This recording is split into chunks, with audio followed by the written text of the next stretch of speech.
Hi, listeners. Stories have so much power, and so does whoever controls the narrative. It is time that we dissect and analyze these stories. I am Vipul, and this is Folk Tales.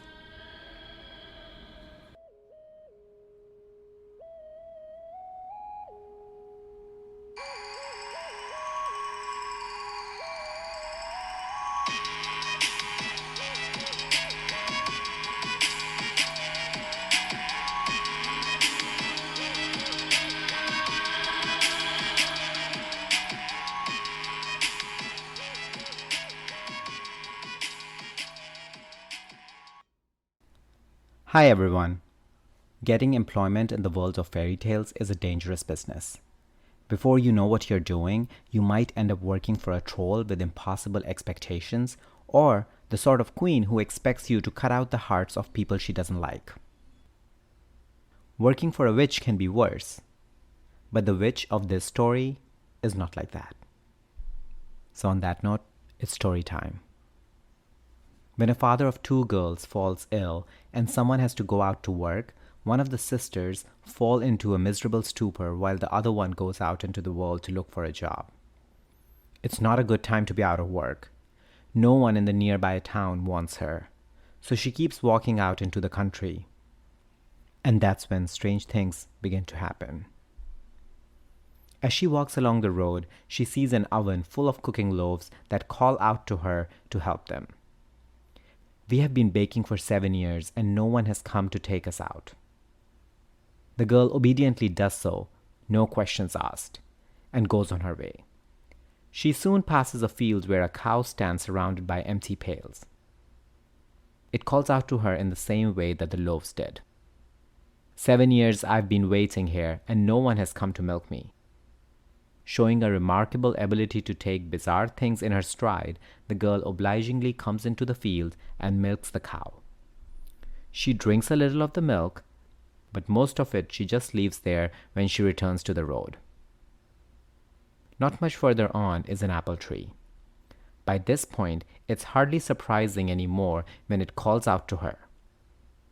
7 years have I waited for someone to shake down my fruit, and my branches are so heavy that they will surely break. The girl relieves it of its harvest and continues down the road. The most normal person living in this part of the country is an elderly witch whose house the girl encounters shortly afterwards. When she knocks and asks for work, the witch takes her as a maidservant. The work is straightforward enough: sweeping, dusting, cooking, and washing.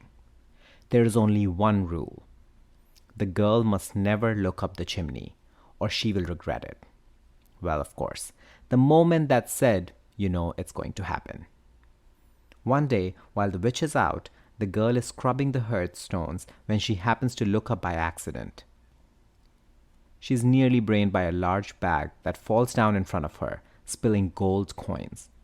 Every time she looks up, and she looks up a great many times, an identical bag falls down until she has a huge pile of money.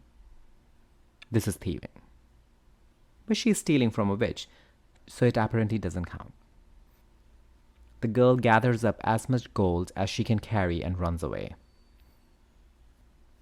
Arriving home earlier than expected, the witch realizes what has happened and comes after her with startling speed. The girl takes shelter with the apple tree, claiming somewhat melodramatically that the witch intends to kill her and bury her under the hearth she has lately cleaned. The tree is all sympathy. It hides her in its branches and lies to the witch when she asks where the girl has gone. The same thing happens with the cow and the loaves. The girl gets home with her ill-gotten gold, and for a while all is well. Better than well. It's wonderful. They have enough money to buy everything they could need or want. The girl's father gets well again, and no one needs to work if they don't want to. But that's not enough for the girl's sister. She wants more wealth, and sets off to the witch's cottage in order to get it. On the way, she encounters the same strange individuals that the first girl did, who tell her the same story they told her sister. They ask for her help, and she will not give it. She arrives to the witch's cottage and is taken on. And the very first time her employer leaves the house, she gathers as much gold from the chimney hoard as she can before hoofing it for home.